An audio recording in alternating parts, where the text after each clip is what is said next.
Hi Empire Builders, Bill Pitcher here with another episode of Empire Building Today.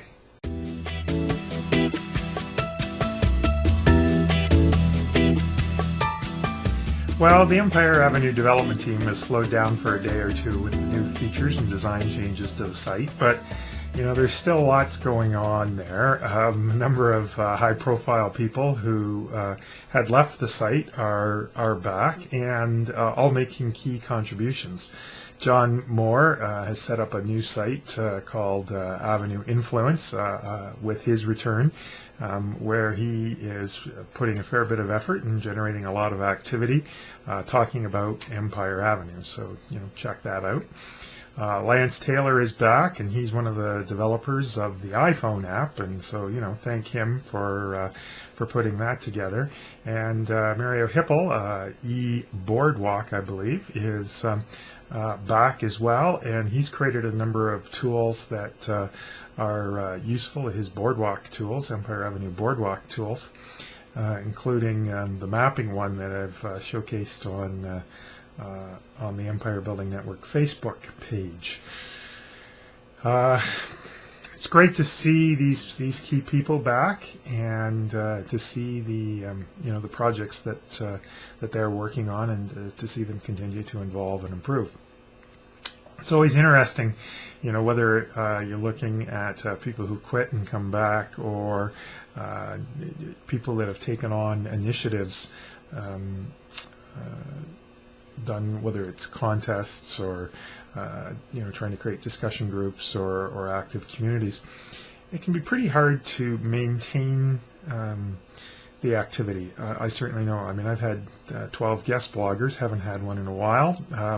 Probably scared a couple of them off just by being me, but also it's just a hard thing to maintain. I've had a stretch there where I was doing 3 blog posts a day, and it really was not a sustainable level, given that I also have to pay the bills and do a job. So now, I'm happy if I get one a day out and try to be more sustainable. So I really say to you, if you are looking at activity around Empire Avenue, pace yourself, find a rhythm that allows you to keep going, and resist the temptation in your enthusiasm, particularly if you're brand new to the site, to really jump in and do a ton of stuff every day. It's just not doable over the long haul for most people. So anyway, so pace yourself. Another development on the site is the Twitter index, which I've talked about recently, and had a conversation, or an exchange, I guess, of tweets with Adriel Hampton, where I noticed that he had bought some shares in Leo Laporte, who's a well-known podcaster online. And I said, "Oh, are you a fan?" And he said, "No, I'm just trying to catch his attention with this tweet, and hopefully he'll talk about Empire Avenue." I'd like to see Empire Avenue grow. You may as well. It's a lot more exciting when lots of people are involved, and if we can get somebody to talk about it, we could bring in a lot of people, much like Carolina Milan did in Chile. I have some thoughts on that, though. And first is that I had questioned, is it worth investing in people on the Twitter index? Because they're not there to buy back shares in you. Well, if you're trying to accomplish what Adriel is doing and get a high-profile person's attention, then for sure it's worth it from that perspective. But we got to think about who we try to target with that. And I think about somebody like a Robert Scoble, who's a blogger who, I happen to know follows thousands of people on Twitter, and is always talking about how he just has way too much information coming in. So how would you catch his attention? It would be very difficult. Likewise, if you're going to go after Mashable or Pete Cashmore, that would be tricky. So what we have to look at is, are there people that have sort of access to those high-profile media outlets, for lack of a better word, or publicity outlets, that maybe do not receive so much inbound information. You know, I think about an Amber McCarthy who works with Leo Laporte. You know, she works out of Toronto here. She's pretty popular, but she's probably more reachable than Leo is. So I bought some shares in her today to try to help Adriel out in getting through to the folks at the at that This Week in Tech network.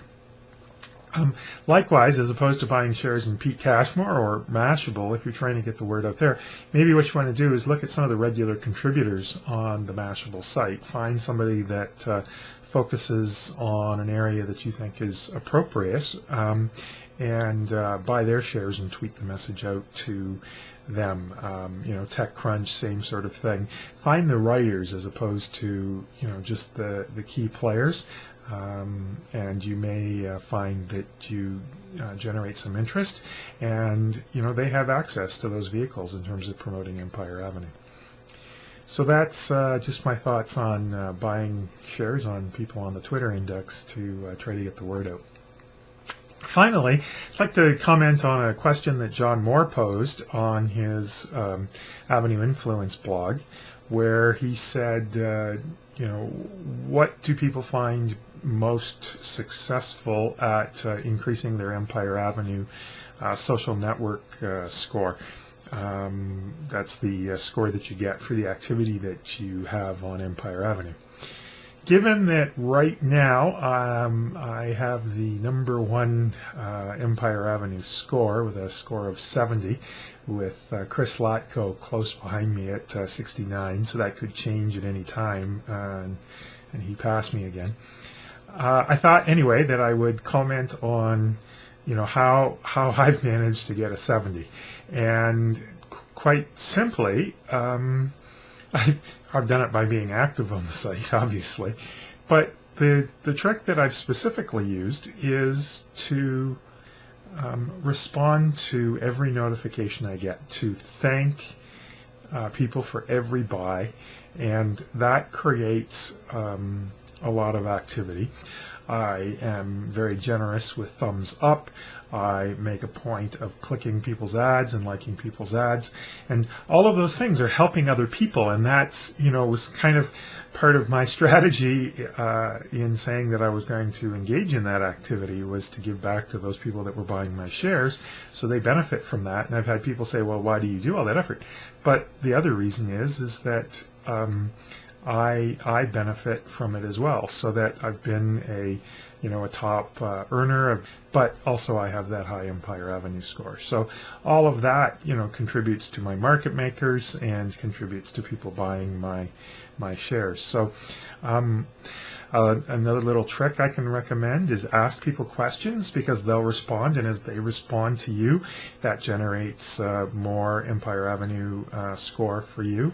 Something else that I think is fairly important with your Empire Avenue score is your status update. And I have noticed that keeping my status update current seems to make a difference. So there are people there that have never even updated it once, and have asked me how they get ahead. Well, I really think that trying to do that several times a day is very beneficial to your score. So those are the tricks that I use to increase my Empire Avenue social network score.